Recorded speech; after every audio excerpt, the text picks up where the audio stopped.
This is grade 6, week 29 for language. Day 1, box 1. Declarative, interrogative, imperative, exclamatory. Raise your hands and turn around. Look at your end mark. Interrogative are questions. Is it asking a question? Exclamatory are exclamation points. Does it have an exclamation point at the end? Is it an exciting sentence?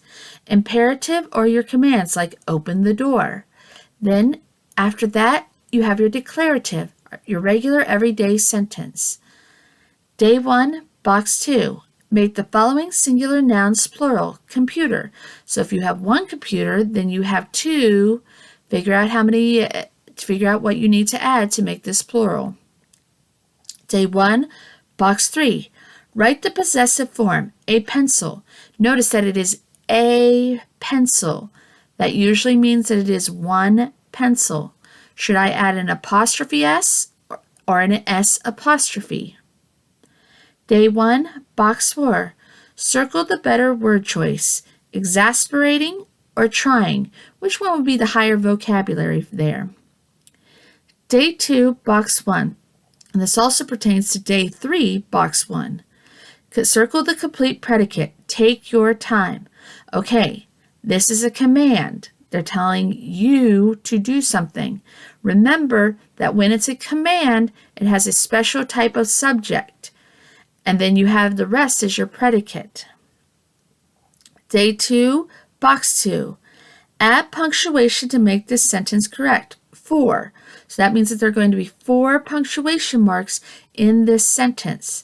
Listen carefully because we often pause where we need punctuation. John Smith, the Scottish architect, not the settler of Jamestown, built castles and bridges. Day 2, box 3. What is the meaning of the underlined word? Some employees find it hard to adapt to the new changes. So remember, try to use your sentence and the context clues to figure out what adapt means first, and then, if you cannot, use your dictionary or online tools.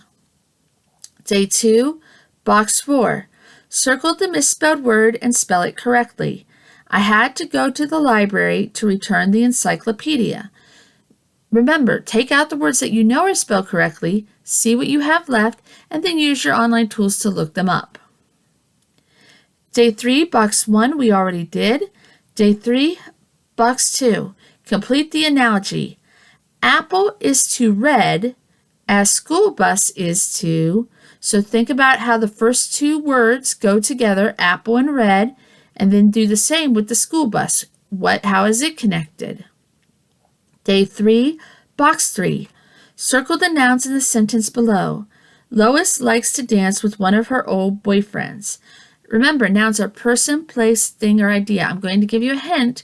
Both of these are people with the nouns in this sentence. Day 3, box 4. Your friends will flip-flop fast when facing trouble.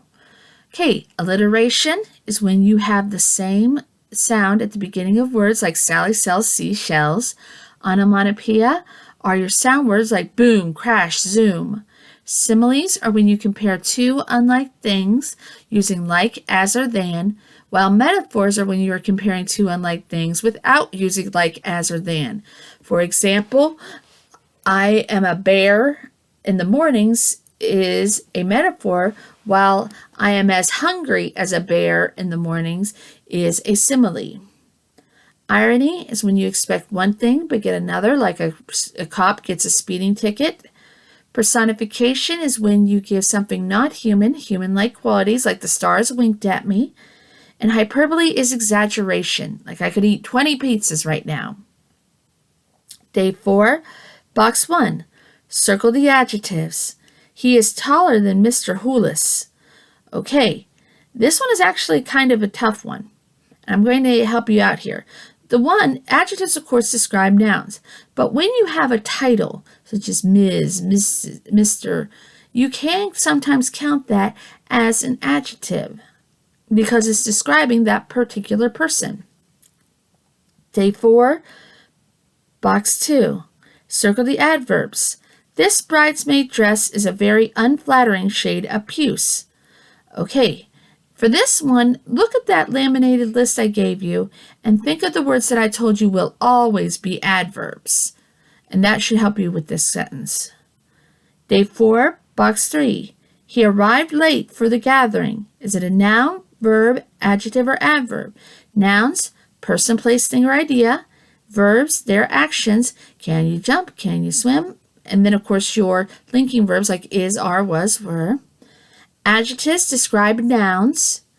And then adverbs describe verbs, other adjectives, or other adverbs. Day 4, box 4, circle the correct homophone. Were happy to be here. Remember, W-E''re can be separated out into we are. We are going to the park. We are going to the park. Okay, that would be W-E''re. Were cannot be separated. They were going to the park. We are going to the park. Doesn't make sense. So that one would be W-E-R-E. Try out that little hint to help you with your question. If you have any questions, please don't hesitate to email me or use LiveGrades. Goodbye.